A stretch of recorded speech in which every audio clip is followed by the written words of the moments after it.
اسمك احمد صح؟ طيب اسمعني للنهايه، لان اللي هقوله دلوقتي ممكن يكون قصتك. في يوم من الايام كان في ولد اسمه احمد، طالب في الثالثه ثانوي، مش لانه متفوق ولا لانه مركز، بالعكس احمد كان اكتر واحد مشتت في الدنيا. كل يوم يصحى متاخر على صوت امه بتزعق: يا احمد هتضيع مستقبلك، الناس كلها بتذاكر وانت. يفتح الكتاب يقرا سطرين وبعدها تلاقيه على الموبايل او في المطبخ او قافل الكتاب خالص. مش لانه غبي، احمد كان فاهم، والله كان فاهم، بس جواه حاجه بتتكسر كل ما يبدا. كل ما يمسك الكتاب صوته الداخلي يهمس: هو انا هنجح اصلا؟ انا مش من الناس اللي بتجيب مجاميع، انا فاشل. وهو كان بيصدق ويسيب المذاكره ويرجع يعاير نفسه. الغريب احمد ما كانش وحش، كان بيحب اصحابه، بيضحك، بيهزر، لكن اول ما تيجي سيره المذاكره جسمه يقفل وعقله يهرب.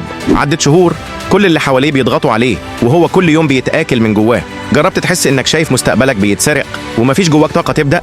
ده اللي كان فيه احمد، لحد ما في يوم حاجة انكسرت جواه فعلا. صحابه بدأوا يلمعوا، أسماؤهم في قوائم الأوائل، وهو لسه في نفس الدائرة. إحباط، سخرية، نظرات الناس اللي بتقول ضايع خلاص. في اللحظة دي أحمد قرر يعمل حاجة غريبة، قفل الباب على نفسه وكتب على ورقة: أنا ضايع بس تعبان من الضياع، أنا مش عارف أبدأ، بس لو فضلت كده أنا هموت وأنا واقف. وبعدين كتب تحتها: طب أبدأ بإيه؟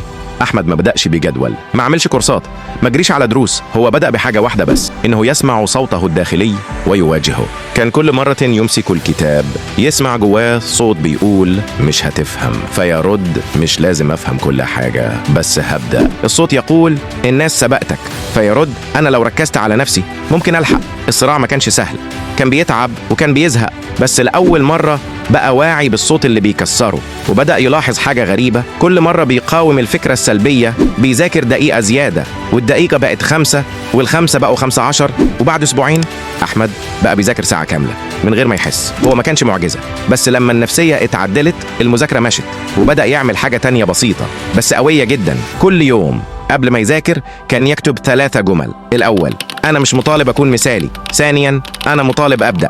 ثالثاً: كل يوم خطوة ولو صغيرة. الجمل دي كانت درع تحميه من صوته القديم اللي كان بيكسره. المفاجأة: بعد شهرين أحمد اتغير، صحابه لاحظوا، أهله لاحظوا، حتى المدرس اللي كان بيقول له أنت ضايع قال له: مالك، شكلك مركز. بس الصدق أحمد لسه بيخاف ولسه بيتوتر، لكن الفرق إنه بقى عارف الخوف مش معناه توقف، الخوف معناه إنك بتقرب من حاجة مهمة.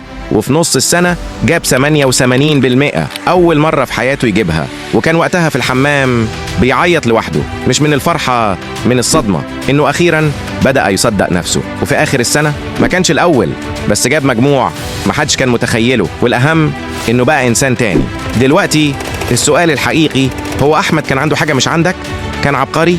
كان غني؟ كان فاضي 24 ساعة؟ لا، أحمد بس سكت الصوت اللي بيكسر وسمع الصوت اللي بيبني. ولو أنت دلوقتي بتقول أنا مشتت، مش عارف أبدأ، أنا عايزك تكتب لي في الكومنت دلوقتي: أنا هبدأ حتى لو بخطوة.